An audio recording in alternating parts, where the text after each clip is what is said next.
Olá pessoal, sejam bem-vindos à nossa estação das células, a armadura de Deus. Hoje nós estudaremos o capítulo 5, que é a couraça da justiça.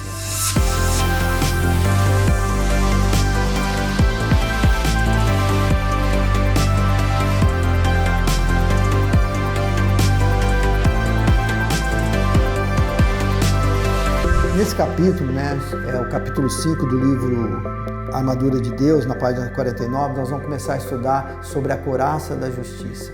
Mas antes de falar da couraça da justiça, nós vamos falar um pouco sobre onde essa couraça se firma, e onde nós nos firmamos para depois nos revestirmos dessa couraça, que foi o cinto da verdade. O cinto da verdade se refere não à nossa verdade contra a mentira, a gente fala da verdade contra a mentira, mas sobre verdades que nós somos em Deus. Verdades que se fundamentam a nossa fé, que nos dão um fundamento firme para a nossa vida. São elas, que nós já somos abençoados em Cristo Jesus nas regiões celestiais, que nós somos separados para Deus, nós somos santificados, um processo que começa no momento da nossa conversão, no momento do nosso novo nascimento, como um ato, mas dura um processo de uma vida inteira, até que nós possamos um dia receber um novo corpo, que é totalmente isento ao pecado. Nós somos tornados filhos por adoção através da obra de Jesus. Nós somos redimidos. Essa é uma verdade extremamente importante. Quando você for atacado, ou o mal vier te acusar, te atacar, apontar suas culpas do passado, não caia nessa armadilha. Você já é redimido. Jesus já pagou um preço alto por você.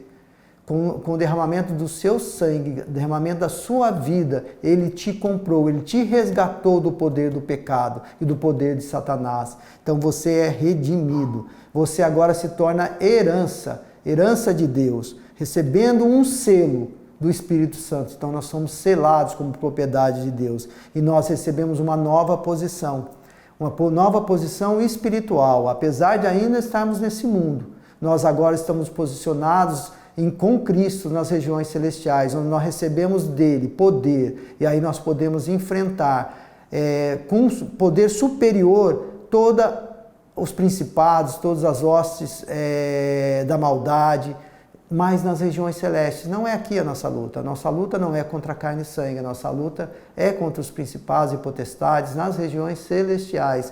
Então a gente tem que estar revestindo-se das verdades, dessas verdades fundamentais para a nossa vida cristã.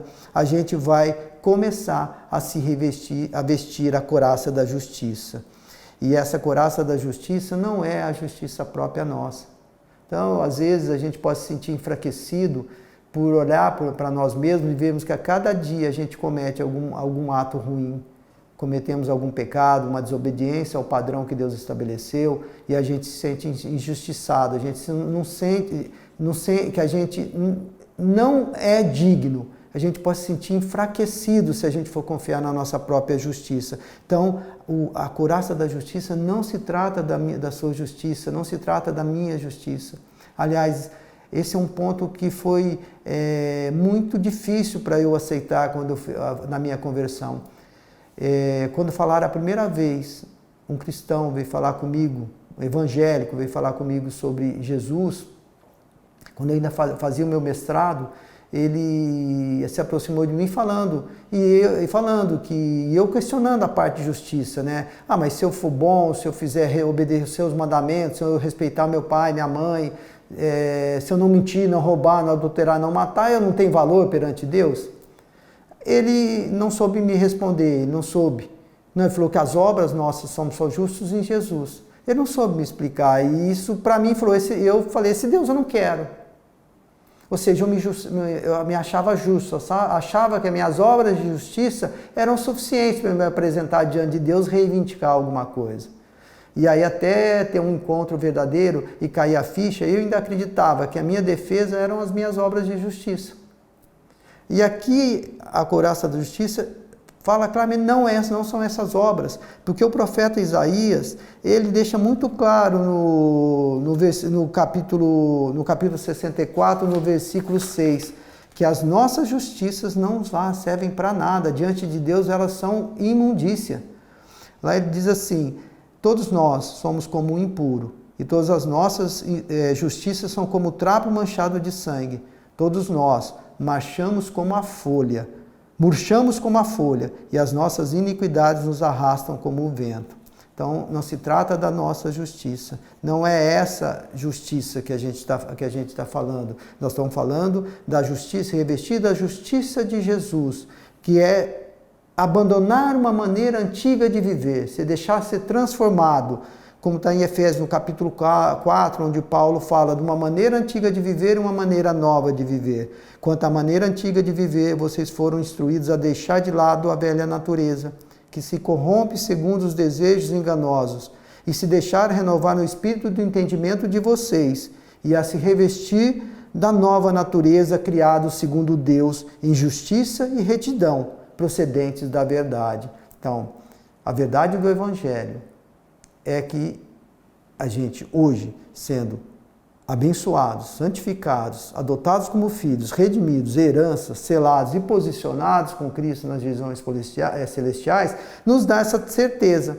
dá essa maneira da gente ser transformado, essa maneira, esse poder de a gente resistir e mudar a nossa maneira antiga. E aí a gente vai se revestir dessa couraça da justiça. Então, não é a justiça própria, é a justiça de Cristo. É com ela que nós vamos combater no dia mau. É com ela que nós vamos ser uma vez iluminados pela verdade, nós somos impelidos a um novo modo de agir, a uma nova maneira de viver. E essa justiça é de Deus, não é a nossa. Como Paulo escreve na carta aos Romanos, no capítulo 3, versículo 22, é a justiça de Deus, mediante a fé em Jesus Cristo, para todos e sobre todos os que creem. Então, não depende de nós, porque a cada dia nós vamos errar, a cada dia nós vamos pecar, vamos desobedecer o padrão que Deus espera de nós. Mas nós temos a certeza de que, com a justiça de que Cristo conquistou para cada um de nós, na cruz, nós somos justificados diante de Deus. Então essa couraça da justiça representa a nossa justificação. Deus olha para nós não mais como aqueles pecadores, mas Ele olha para nós e vê a justiça de Cristo. Então essa é a verdade que você tem que ter na tua vida a cada dia. Você não pode se esquecer disso. João fala no capítulo 8, no versículos 31 e 32, que é: se vocês permanecerem em mim, e na minha palavra, vocês conhecerão a verdade, e a verdade os libertará. João 8, 31, 32. Ou seja, qual é a verdade? É a verdade que Cristo conquistou para nós, que Ele pagou o preço da nossa redenção, que nele nós temos um caminho, que Ele é o caminho, a verdade e a vida, e que somente através dele nós vamos chegar ao Pai. Então, a gente tem que... E quando nesse momento dessa nossa conversão, nossa fé em Jesus, nós declaramos nossa fé nele, nós recebemos o Espírito Santo. E o Espírito Santo é que nos vai capacitar a nos transformar a cada dia, capacitar a que a gente possa se colocar essa couraça da justiça a toda manhã, a cada manhã. E essa couraça da justiça tem a ver com uma posição que a gente está em Jesus hoje. Não creia nas tuas obras, não creia na tua religiosidade, não é pela tua religiosidade, não é pela tua oração diária, não é por você vir ao culto todos os domingos, não é por você participar de uma célula. Tudo isso contribui, mas é por uma verdadeira conversão, uma verdadeira busca de relacionamento sincero com Deus, com o Pai, através do Espírito Santo que habita em nós, que habita em mim, que habita em você. Mas isso nós não vamos errar mais? Não, nós vamos errar sim. Mas a gente também tem que ter em mente, como João escreve na primeira carta, no capítulo 2, versículo 1, meus filhinhos, escrevo-lhes essas coisas, para que vocês não pequem. Mas se alguém pecar, temos um advogado junto ao Pai, Jesus Cristo o justo. 1 João 2, 1. Ou seja, a couraça da justiça tem também a ver com isso, com a gente se reveste da justiça de Cristo. Se a gente errar, ainda Cristo está lá junto ao Pai nos defendendo. Tem a ver com abandonar uma maneira antiga de viver, que Paulo descreve no capítulo 4 da carta aos Efésios. Uma maneira pela qual nós devemos nos despojar, abandonar, deixar de lado, antes de se revestir da nova criatura, dessa couraça da justiça. É abandonar uma antiga vestimenta para se revestir de uma nova. Lá no versículos 22 até 24, Paulo diz: quanto à maneira antiga de viver, vocês foram instruídos a deixar de lado a velha natureza que se corrompe segundo os desejos enganosos, a se deixar renovar pelo espírito do entendimento de vocês, a se revestir da nova natureza, criada segundo Deus, em justiça e retidão procedentes da verdade. Então, a couraça da justiça tem, primeiramente, com abandonar essa maneira antiga de viver. E essa maneira antiga de viver que Paulo coloca lá na continuidade do capítulo 4, ele fala: por isso, deixando a mentira, cada um de vocês fale a verdade com o seu próximo, porque somos membros do mesmo corpo. Fiquem irados e não pequem. Não deixem que o sol se ponha sobre a ira de vocês, nem deem lugar ao diabo. Aquele que roubava, não roube mais. Pelo contrário, trabalhe, fazendo com as próprias mãos o que é bom, para que tenha o que repartir com o necessitado. Não saia da boca de vocês nenhuma palavra suja, mas unicamente a que for boa para a edificação, conforme a necessidade, e assim transmita graça aos que ouvem. E não entristeçam o Espírito Santo de Deus, no qual vocês foram selados para o dia da redenção. Que não haja no meio de vocês qualquer amargura, indignação, ira, gritaria e blasfêmia, bem como qualquer maldade. Então aqui nós temos muito que refletir, né, sobre a clareza desses detalhes que Paulo traz, né? Ele é muito claro em todo o que a gente tem que abandonar nesse modo antigo de viver, né? A gente tem que refletir a cada dia, abandonar a mentira, abandonar a ira, controlar a ira. A ira em si não é má, mas o que você faz com a sua ira? E se você a deixa criar raízes de rancor, de ódio no seu coração, isso pode trazer um grande mal. Por isso que ele fala: não se põe o sol sobre a sua ira. Não enganar as pessoas, não roubar, não furtar, não passar para trás as pessoas. Esse é um modo. Hoje é comum na nossa sociedade querer ser esperto, levar vantagem. Então essas coisas a gente tem que abandonar. A gente tem que deixar para trás, tem que se despir dessa maneira antiga, dessa visão do mundo, né? Não palavras sujas. Quantas palavras saem da nossa boca que não edificam? Elas são ruins, elas não colaboram. Elas são palavras que elas são indecentes, são amargas. E a gente tem que abandonar isso. Abandonar a amargura, a indignação, a ira, a gritaria. Nossa, quantas vezes nós nos descontrolamos. Eu não sei se acontece com você, mas a gente presencia cada dia pessoas que perdem o controle e se impõem pelo grito, pela gritaria. Ela tem esse descontrole. Ela não tem um fruto ainda da mansidão, da paciência. E abandonar a maldade. Olhar para as nossas intenções, para os nossos desejos, nosso coração, e ver se há maldade nisso. E quem vai nos revelar? O Espírito Santo. E aqui Paulo também coloca para a gente não entristecer o Espírito Santo. O Espírito Santo habita em nós, habita em você. Então você não entristeça. Aliás, como o pastor Wilson já ensinou, se o Espírito Santo habita em nós, eu posso ver o que o Espírito Santo vê, posso ouvir o que o Espírito Santo ouve, posso enxergar o que o Espírito Santo enxerga, posso ter acesso ao conhecimento que o Espírito Santo tem, a revelações específicas que o Espírito Santo nos dá, falar o que Ele quer que a gente fale. Então, se Ele habita em mim, e Ele habita em mim, e habita em você, então, cuidado para que nós não entristeçamos o Espírito Santo, mantendo esse modo antigo de vida. E é importante lembrar que essa roupagem, ela precisa ser tirada para poder a gente possa revestir do novo. E não dar lugar, porque com essa roupagem antiga a gente acaba dando lugar a Satanás para agir na nossa vida, dando espaço para ele, criando uma área de atuação para ele na nossa vida, na minha vida, na tua vida. Quando a gente não se despe de todos esses detalhes de comportamento que Paulo coloca, a gente acaba dando um espaço de atuação ao diabo na nossa vida.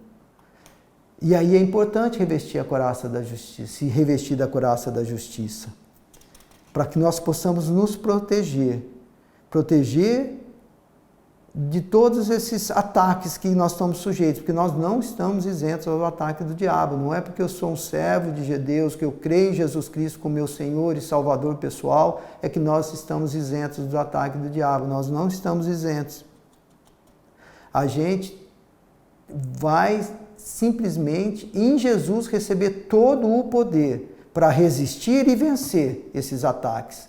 A armadura de Deus tem essa representação de nos revestirmos do poder de Deus, para que a gente possa resistir no dia mal aos ataques de Satanás em nossa vida.